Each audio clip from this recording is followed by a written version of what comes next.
Hi crafty friends, it's Donna here, and I have a card for you today that I absolutely love. This one has made me really happy. I'm starting out with the Orchid Bloom stamp from Paper Rose Studio.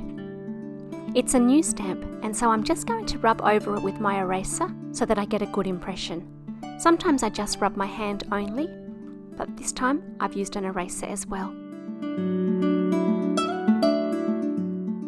I'm going to use my Copic Markers, so I'm stamping it up with Memento Tuxedo black ink. The paper I'm using today is a card front, also from Paper Rose, so that especially my Australian viewers can see how the Copics blend on this paper, because I've had a few questions about this lately. This paper is also available in the USA, and I've listed below where you can get that. Once again, I've looked online at different orchid images, and I found some different blue orchids which I thought were very beautiful. For this orchid, I want to have really pale petals but with really dark centers, and so I've got a full range of Copic markers, but I'm going to be increasing those colors out into the petal in really small increments so that I leave a lot of petal for the final very pale colors. I'm going to show you the colouring of one flower, and I've left it in at normal speed so that you can see how slowly I normally colour. I'm going to give you some lovely music composed by my son Darcy for you to listen to while I colour. But if you want to just jump forward to the card construction and the background, that's fine as well.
No card from me would be complete without a little bit of a tidy up at the end with my colourless blender marker. It seems to be a compulsory part of colouring for me. I used Google Images again to have a look at what the buds would look like, and a lot of them seemed to be green. And so I've coloured them with mostly green and a little bit of blue at the tips, just to show the petals starting to break out. This time around the footage has been sped up.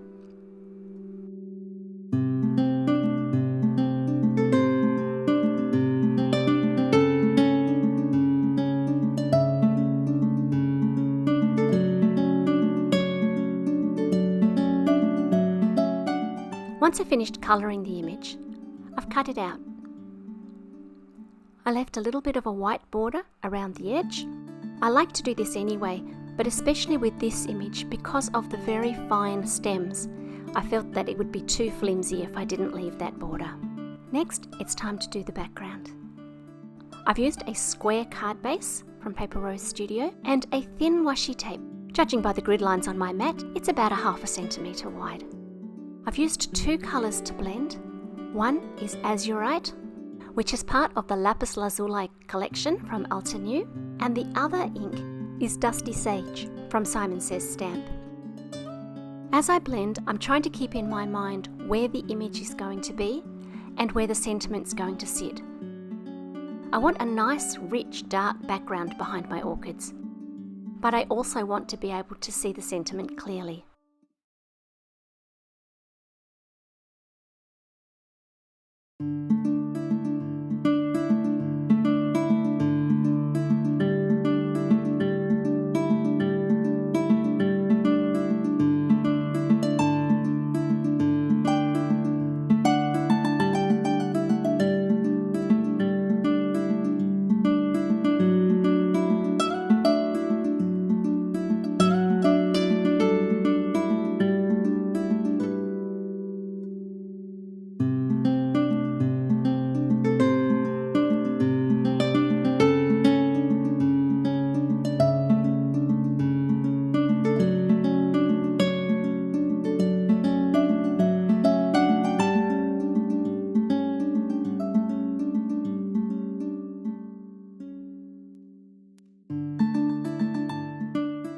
Before I start spattering, I'm just going to put a little bit of torn paper where my sentiment's going to sit. This paper has a nice uneven edge so that the dots that I put on there won't stop in a straight line. And then I've spattered gouache, mixed with water all over the card. You'll be able to see in the final photos just how thick that gouache is by how much that spatter stands up from the page.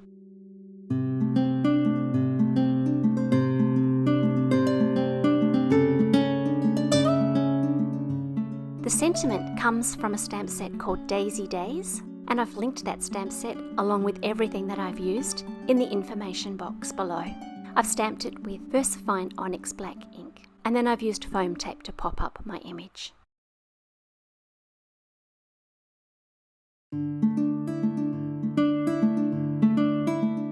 Next, I decided that I would like a matching envelope, and so I've used the same 2 colours to blend onto the Return Address tab, and then I've also spattered that with ink and stamped the same sentiment.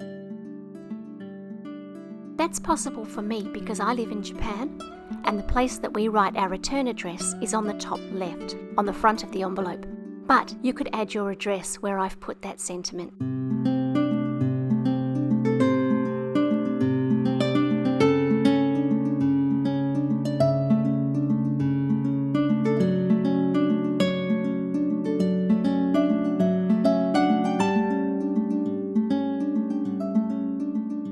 I'm going to leave you with some pictures of the final card.